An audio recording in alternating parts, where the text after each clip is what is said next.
గ్రామాలై పూర్తిగా మునిగిపోయి గుంటూరు జిల్లా కొల్లిపర మండలం తూములూరుకి చెందిన పెరికల దుర్గాప్రసాద్ వడ్డీ డబ్బుల కోసం శివారెడ్డి వేధించడం వల్లే ఆత్మహత్య చేసుకున్నాడని గ్రామస్తులు దళిత సంఘాల నాయకులు ఆరోపించారు.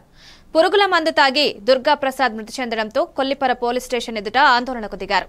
శివారెడ్డి వద్ద తీసుకున్న 50,000 రూపాయలు తిరిగిచ్చినా వడ్డీ కోసం వేధిస్తున్నాడని మృతుడి భార్య మనోజ్ఞ పోలీసులకు తెలిపింది. వడ్డీ డబ్బులు ఇవ్వాలి, వడ్డీ డబ్బుల నిమిత్తం మమ్మల్ని వేధింపులకు గురి చేశాడు అతను.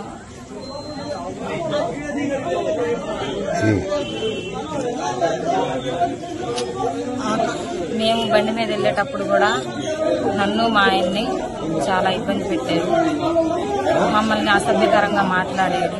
మా ఆయన్ని బండి మీద వెళ్ళేటప్పుడు రోడ్ల మీద చాలా చాలా అసభ్యంగా మాట్లాడాడు. నీ పెళ్ళాని దెంగ, మీ ఆయన్ని దెంగ, మీ అమ్మని దెంగ అని అనేసి మా ఆయన్ని వేధింపుకు గురి చేశాడు.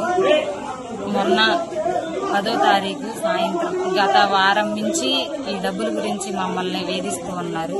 మన 10వ తారీఖు సాయంత్రం 4 గంటలకి మా ఆయన వర్క్ చేసే దగ్గరకు వెళ్లి డబ్బులు ఇస్తారా, ఈరా మాలనా కొడకల్లారా, మీరు అట్టా ఇట్టా మీకు డబ్బులు ఇవ్వకూడదు, డబ్బులు ఇస్తావా సస్తావా అని మా ఆయన్ని చాలా ఇబ్బంది పెట్టారు. అది జరిగిన తర్వాత మా ఆయన ఇంటికి వచ్చి నాకు చెప్పేవి బాధపడి వెళ్ళిపోయి మా ఆయన సూసైడ్ అటెంప్ట్ చేసుకున్నాడు. ఆ బాధ తట్టుకోలేక మాలనా కొడకల్లారా, మీకు డబ్బులు ఇవ్వకూడదు, నీ పెళ్ళాన్ని నా కొడుకు కాడకు పంపి అప్పు తీర్చడానికి, లేదా మా దగ్గరకు వచ్చి పని చేయని చెప్పేసి మమ్మల్ని వేధింపులకు గురి చేసి మా ఆయన నిన్న ఎన్ఆర్ఐ మంగళగిరి ఎన్ఆర్ఐ హాస్పిటల్లో చికిత్స పొందుతూ మృతి చెందారు. నాకు నా పిల్లలకి న్యాయం చేయండి.